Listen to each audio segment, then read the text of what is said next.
नमस्ते सबैजनालाई। अनि धेरैजनाले चाहिँ मलाई क्वेसन गरिराख्नु भएको थियो कि दिदी हजुरको फर्स्ट इयरदेखि थर्ड इयरसम्मको जर्नी कस्तो भयो भनिदिनु न भनेर सोधिराख्नु भएको थियो। अनि आज चाहिँ म कोही रिचको एन्सरहरू दिन गइरहेको छु। फर्स्टमा चाहिँ म केबाट सुरु गरौँ भन्दा फर्स्ट इयरबाट सुरु गरौँ होइन। जब म बिएससी नर्सिङको लागि पोखरा नर्सिङ जोइन भएँ होइन। फर्स्ट डेमा त अब के थियो भन्दा हाम्रो कलेजमा चाहिँ साडी लाएर जानुपर्ने थियो नि त। अनि मलाई चाहिँ साडी कहिले पनि नलगाएको सम्झिँदा पनि मम्मीलाई भिडियो कलको थ्रुबाट साडी कसरी लाउने हो भनेर चाहिँ फर्स्टमा चाहिँ मैले साडी लाउन सिकेको। अनि अर्को चाहिँ अनि त्यही दिन फेरि अझै लगाउँदा राम्रो छ नभएर फोर्थ इयरको एउटा दिदी हुनुहुन्थ्यो कि शीतल दिदी भन्ने हुनुहुन्थ्यो। अझै याद छ त्यो दिदी। त्यो दिदीले चाहिँ त्यो दिदीको नाइट गएर आउनु भयो रहेछ, नाइट ड्युटी गएर आउनु भयो रहेछ होइन। अनि मैले बोलाएर चाहिँ अनि नाइट ड्युटीबाट आउनु भयो रहेछ। अनि उठाएर अनि साडी लगाइदिन आउनुभएको थियो कि मलाई अझै नि याद छ होइन। त्यो एउटा एकदम मेमोरेबल डे थियो मेरो। दिदी चाहिँ लास्ट हेल्पफुल नै हुनुहुन्थ्यो होइन। अब अर्को कुरो गर्नुपर्दा चाहिँ अब मेरो जर्नीको कुरा गर्नुपर्दा चाहिँ हाम्रो चाहिँ इन्टिग्रेटेडको चाहिँ 6वटा सब्जेक्ट हुन्छ। हजुरहरूलाई पनि थाहा होला नि त, एकै दिनमा एक्जाम हुन्छ। त्यो सुन्न साथ चाहिँ म एकछिन टुवा भएको थिएँ फर्स्ट इयरमा। त्यो एकदम मलाई चाहिँ सकिङ न्युज नै थियो होइन। एकै दिनमा 6वटा सब्जेक्ट यत्रो छ। फेरि त्यसको कन्टेन्ट फेरि होइन करिकुलम हेर्दाखेरि यत्रो अनि कसरी पढ्ने होला भइरहेको थियो एउटा चाहिँ होइन। अब ड्युटी सुरु भइसकेको मेमोरिजहरू सुनाउँछु होइन। जर्नीहरू ड्युटी सुरु भइसकेपछि अब ड्युटी जानुभन्दा अगाडि चाहिँ के भएको थियो भन्दा चाहिँ हामीलाई चाहिँ फन्डामेन्टल ल्याब हुन्छ नि। फन्डामेन्टल ल्याबमा चाहिँ जुन चाहिँ उसहरू गराउनुहुन्छ नि के अरे उसके ब्याक केयर हेयर वासहरू गराउनुहुन्छ नि त पहिला। त्यो गराउँदा त मैले किन नर्सिङ पढेको थिएँ, नर्सिङमा नि यस्तो गर्न पर्छ जस्तो भइरहेको थियो। सम्झिँदा नि अझै नै हाँसो लाग्छ। म त्यो मुमेन्टबाट यो मुमेन्टमा आइसक्यो भनेर सम्झिँदा नि गड कति चाँडो चेन्ज भइसकेछ जस्तो लाग्छ होइन। अनि त्यो देख्दा त किन मैले नर्सिङ गरेँ भने फर्स्ट रिग्रेट भनेको मैले नर्सिङ पढेर मेरो फर्स्ट रिग्रेट कहाँ लाग्यो भन्दा चाहिँ जब त्यो फन्डामेन्टल ल्याबमा चाहिँ जुन चाहिँ hair care hair wash nail care brushing त्यो गराउँदा बल्ल फर्स्ट रिग्रेट मेरो त्यहीँ लागेको। किन पढेछु नर्सिङ भनेर फर्स्ट रिग्रेट त्यहाँ लागेको। अब त्यो सबै सिकियो, स्टडी ब्लक सबै भयो होइन। अब ड्युटीको कुरा गर्नुपर्दा चाहिँ ड्युटीमा चाहिँ फर्स्ट डेको ड्युटी थियो होइन। अझै नि सम्झिन चाहँदा क्या त्यो फर्स्ट डे यस्तो फन्नी सम्झिँदा नि होइन।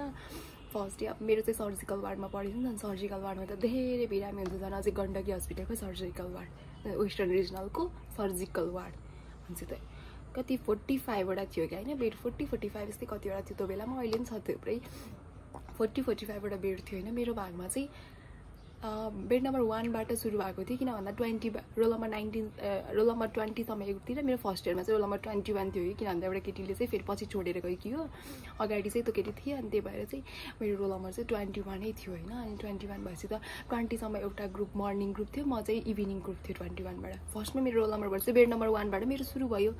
बेड नम्बर 1बाट मेरो सुरु भइसकेपछि मेरो 1देखि आई थिङ्क 7-8सम्म थियो होला बेड होइन मेरो। जुन मान्छेलाई केही पनि गर्न हुँदैन, भाइटलहरू त लगभग यहीँ फन्डामेन्टल ल्याबहरूमा सिकाउनु भएको थियो होइन। या अलिकति भयो नि अलिकति अझै त्यत्रो भिड हुन्छ होइन। गण्डकी हस्पिटलमा यति भिड हुन्छ, पल्स लिँदा यसरी सुन्दा पनि केही फिल हुन्न क्या। अझ त स्टेथोस्कोपले कान लाग्दैन केही आवाज सुनिन्न क्या। फर्स्ट दिनमा चाहिँ ह्याबिटै हुन्न नि त। अनि ड्युटी पऱ्यो, प्रेसर नाप्न बिहानको साथीले ह्यान्ड ओभर दिएर हल्का फल्का सिकाइदिएको थियो होइन। प्रेसर नाप्न गह कानले केही सुन्दैन, कानले केही सुन्दैन, बल्ल सुन्यो। अनि रेस्पिरेसन लिनलाई होइन, रेस्पिरेसन लिँदा एउटा लिँदै फेरि बिचमा अड्किने हराउने कहाँ हो आफ्नो के त भिडभाडले गर्दा कन्सन्ट्रेसनै छैन कि। पल्थेर त पल्सी लाग्छ बिचबिच गायब भयो, कहाँ गनिँदा बिचमा गर्दा गायब भयो, फेरि स्टार्टिङबाट गर्ने। त्यस्तो गर्दा त एउटाकै लाग्थ्यो होला कि 1 घन्टादेखि 45 मिनट्स चाहिँ एउटाकै लाग्थ्यो होला। 12 के अरे 1 बजीबाट ड्युटी हुन्छ त्यो बेला त। 1 बजीबाट ड्युटी हो, 1 बजीदेखिबाट बेलुका कति बजीसम्म, बेलुका 7 बजीसम्म हुनुपर्ने ड्युटी हो नि त। 1 बजीबाट भाइटल लिन सुरु गरेको ह्यान्डओभर लिएर लगभग 1:30 बजीबाट सुरु भएको थियो होला ह्यान्डओभर लिएको। 4:30 बजीसम्म त हामी त्यही प्रेसरै नापेर बसेको थियौँ क्या। 2 बजेको प्रेसर यस्तो थियो हालत। अब 6 बजेको अझै नाप्नु छ, त्यो त 2 बजेको प्रेसर हो। 6 बजेको त नाप्ने हो, फेरि खाजा खाएर आएर फेरि नाप्न थाल्यो नि। त्यो फर्स्ट टाइम थियो होला। त्यो चाहिँ 7 बजेसम्म लगभग 7:30 भयो थियो होला। 7:30 बजेसम्म प्रेसरै नापेर बसिरहेको थियौँ। त्यस्तो थियो हालत फर्स्ट डेको। अब त्यो चाहिँ फर्स्ट डेको कुरा भयो होइन। अनि अब अर्को के कुरा सेयर गरौँ भन्दा चाहिँ जर्नीको कुरा गर्नुपर्दा चाहिँ फर्स्ट इयर भनेको चाहिँ अलिकति स्टडीमा चाहिँ अलिकति गाह्रै भयो। किन भन्दा इन्टिग्रेटेड सब्जेक्टहरू राम्रोसँग अहिले त्यस्तो आइडिया थिएन, एकै दिनमा त्यत्रो एक्जाम हुने भएर। अरू त एकदम ठिकै भयो होइन, अरू त सब राम्रै भयो। फर्स्ट इयर चाहिँ त्यही अब एकदम गाह्रो भनेको त्यही care care care care care. आज कतिवटा केयर गर्यो, भोलि कतिवटा केयर गर्यो, कतिवटा केयर गर्नु छ, आई क्यानट रिमेम्बर द्याट।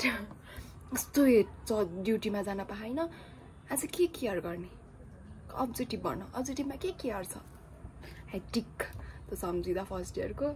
अनि फर्स्ट इयरको केयर सेयरले टाउको दुखाउँछ। अनि अरू त केही पनि छैन, फर्स्ट इयर रमाइलो हुन्छ। अलि गाह्रो भनेको त्यही, उसकै जान पाएन, एक हप्ता हुन पाएन, ड्रग प्रेजेन्टेसन।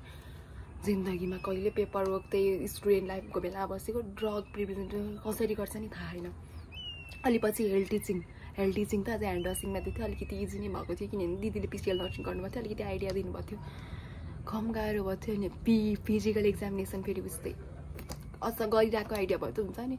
फर्स्ट इयरको जर्नी त अब यति नै हो, रमाइलो भयो, पास भयो, रमाइलो भयो होइन। फर्स्ट इयरमा पास कहाँ हुनु यार, एउटा लाथेँ नि साँच्चै, कम्युनिटी लाथेँ, मलाई बिर्सेको।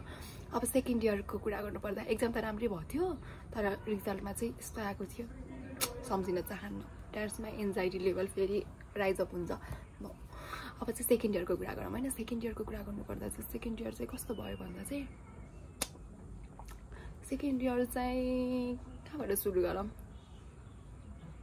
सेकेन्ड इयरको कुरा गरौँ होइन। यति नै हो, पहिला फर्स्ट इयरको लागि यति क्लिपहरू राखौँ अनि बल्ल सेकेन्ड इयरको। बाई बाई, यति नै हो मेरो फर्स्ट इयरको। अब सेकेन्ड इयरको पनि जर्नी सुन्न चाहनुहुन्छ भने चाहिँ कमेन्टमा कमेन्ट गर्नु होला, म फेरि 3-4 दिनमा फेरि यस्तै भिडियो बनाएर हाल्छु। Please like, comment, share and subscribe my channel. Bye bye, thank you for watching, bye bye. कस्तो लाग्यो मेमोरिज, हजुरहरूसँग नि मेल खान सक्छ नर्सिङ स्टुडेन्ट हो भने चाहिँ रमाइलो भयो।